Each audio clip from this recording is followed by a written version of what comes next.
Bienvenue sur Africa 24 dans cette nouvelle édition du Morning News. Voici les titres de l'actualité. Le Rwanda déploie un contingent de 1000 soldats au Mozambique, un déploiement destiné à aider les autorités mozambicaines à lutter contre le terrorisme. Depuis 2017, la province de Cabo Delgado, au nord-est du pays, fait face à une insurrection djihadiste. La deuxième session ordinaire annuelle du Conseil des ministres de l'Union économique et monétaire ouest-africaine, une session durant laquelle des chiffres encourageants ont été donnés. Le taux de croissance de l'Union ressortirait à 5,7% en 2021. Et puis l'évaluation de la coopération entre le Cameroun et le Fonds international de développement agricole. Le FIDA a déjà financé dans le pays 12 projets agro-pastoraux pour un montant d'environ 240 millions de dollars. Les détails à suivre dans ce journal. Mais tout d'abord, des propos qui ne passent pas. Dans un communiqué en date du 9 juillet, le ministère des Affaires étrangères du Mali a vivement contesté les propos tenus par le président du Niger, Mohamed Bazoum, lors d'une conférence de presse conjointe organisée le 9 juillet avec son homologue français Emmanuel Macron. Dans sa déclaration, le chef de l'État nigérien avait affirmé, je cite, « Il ne faut pas permettre que les militaires prennent le pouvoir parce qu'ils ont des déboires sur le front où ils devraient être et que les colonels deviennent des ministres ou des chefs d'État. » À la suite de ces propos, le ministre des Affaires étrangères a aussitôt convoqué le même jour l'ambassadeur du Niger au Mali. Le Mali qui a néanmoins tenu à rappeler dans ce communiqué les relations d'amitié et de fraternité existantes entre les deux États. L'actualité, c'est aussi le déploiement de soldats rwandais au Mozambique.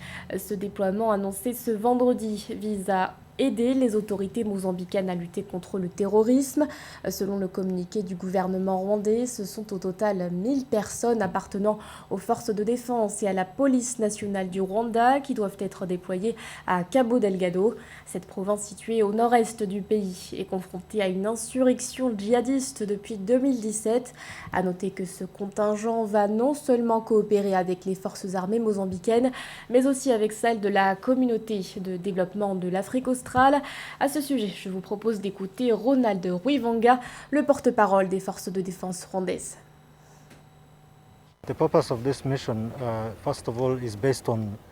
L'objectif de cette mission est tout d'abord basé sur une demande du gouvernement du Mozambique, faite au gouvernement du Rwanda, afin de l'aider dans la conduite des opérations militaires, y compris des opérations de sécurité. Including security operations and stabilization as well as security sector reform. Il s'agit donc d'une demande du gouvernement du Mozambique au gouvernement du Rwanda, et cela fait partie d'un accord bilatéral depuis 2019. Et c'est donc sur cette base que nous exécutons cette mission.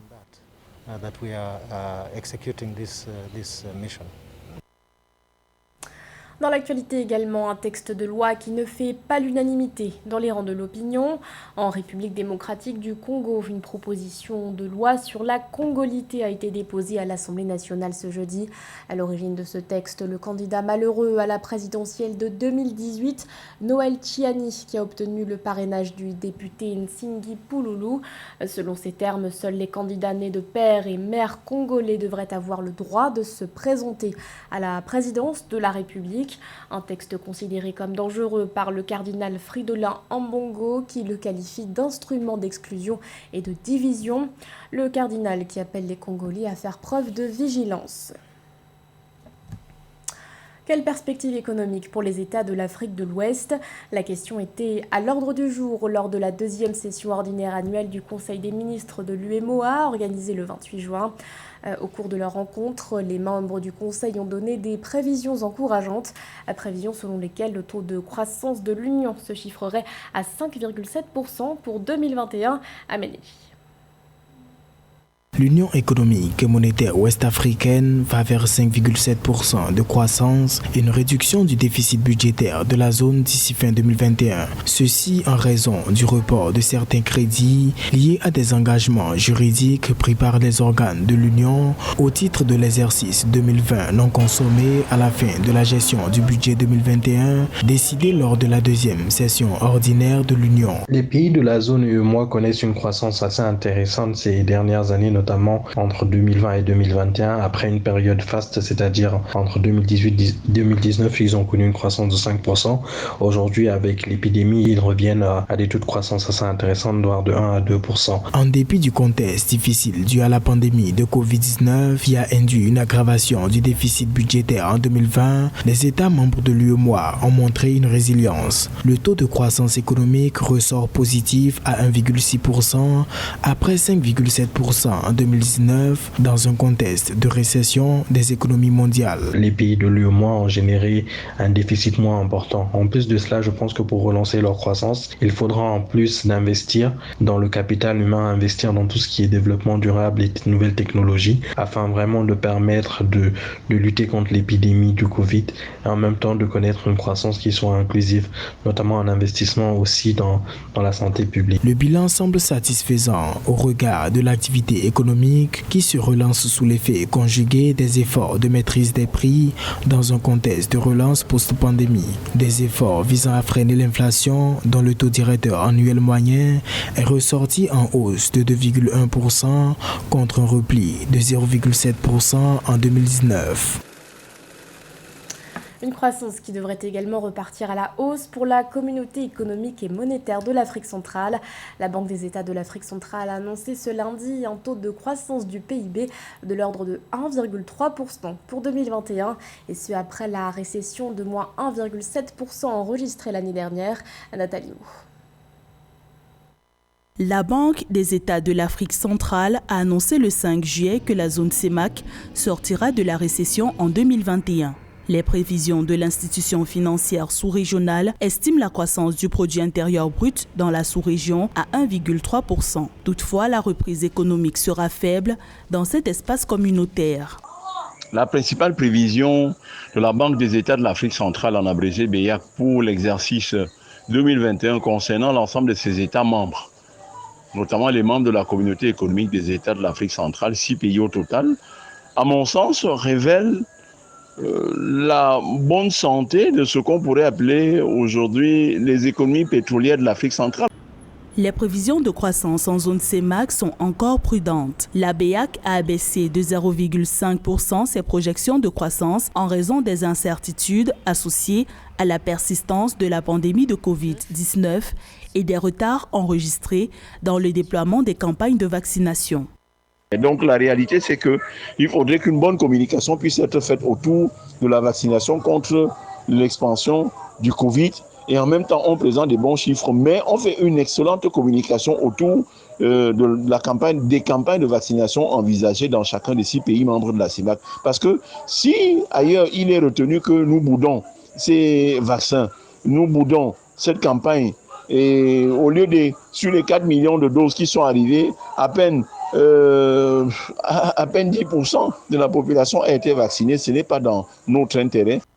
La zone CEMAC a connu une récession économique à moins 1,7% en 2020. La reprise économique annoncée intervient cependant dans un contexte de divergences économiques marqué d'une part par le redressement vigoureux de quelques grandes économies et d'autre part par la reprise modérée de nombreux pays émergents et en développement.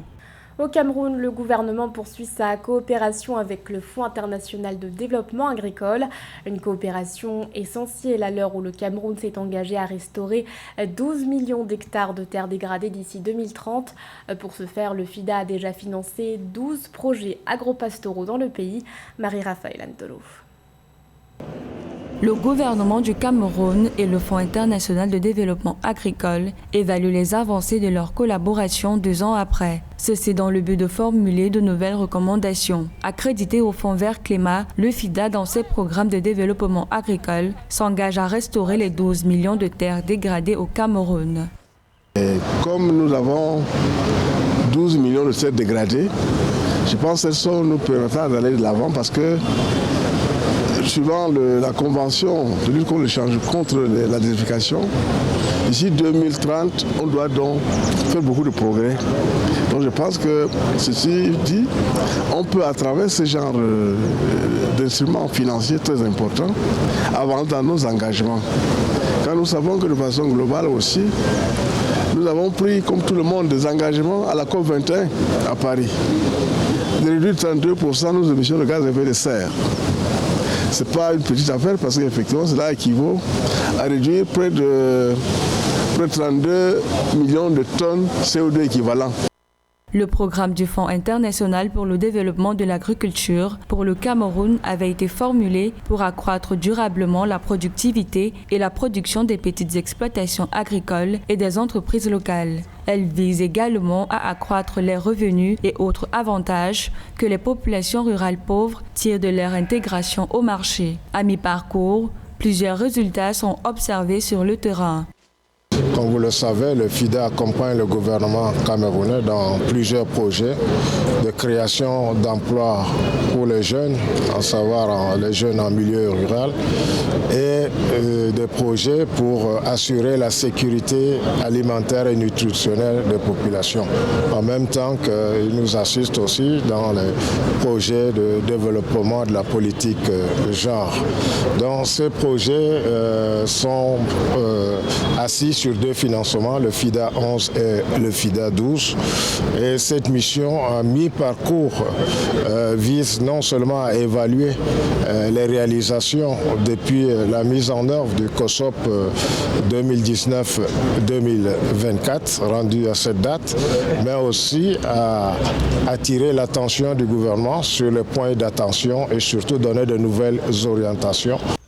Depuis sa venue au Cameroun, le FIDA a déjà financé environ 12 projets pour un coût d'environ 240 millions de dollars. Les grands résultats sur le terrain sont visibles par la création des emplois. Aujourd'hui, plus de 9000 emplois ont été créés pour les jeunes. Par ailleurs, des entreprises agropastorales ont également déjà bénéficié des financements de l'institution. Rappelons que le COSOP avait été formulé en 2019 pour s'étendre sur une durée de 5 ans.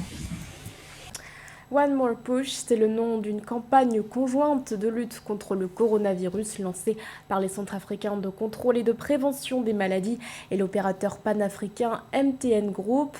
Objectif de cette initiative, sensibiliser la population et l'encourager à respecter les gestes barrières. Marie-Raphaël Antolo.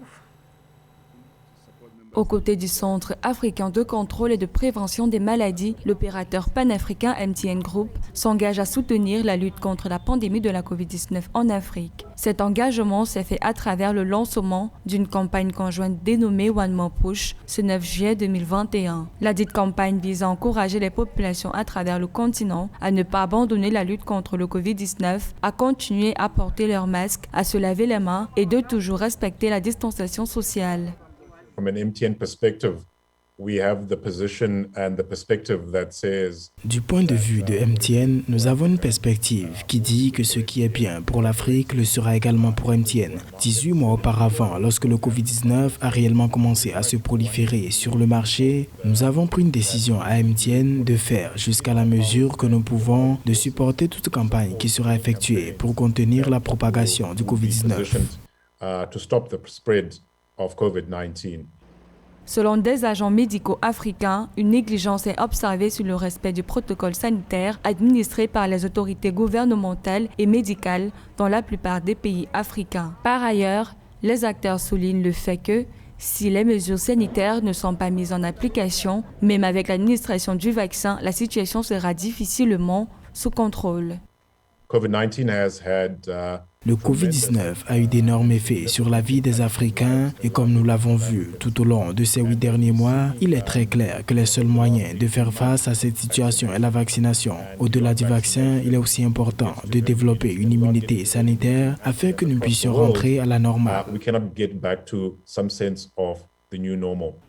Notons que cette campagne de sensibilisation s'inscrit dans le prolongement de la stratégie continentale commune adaptée à l'Afrique pour la pandémie de Covid-19 de l'Union africaine, approuvée par les ministres africains de la Santé et conforme à l'approche prévenir, surveiller et traiter. Elle s'inscrit également dans le prolongement du partenariat entre CDC Afrique et MTN qui comprend le déploiement de vaccins contre la Covid-19 auprès des agents de santé à travers le continent grâce aux dons de 25 millions de dollars fait par le groupe de téléphonie mobile. Ce journal a été réalisé par l'ensemble de la rédaction. Merci de votre fidélité. L'actualité continue sur Africa 24.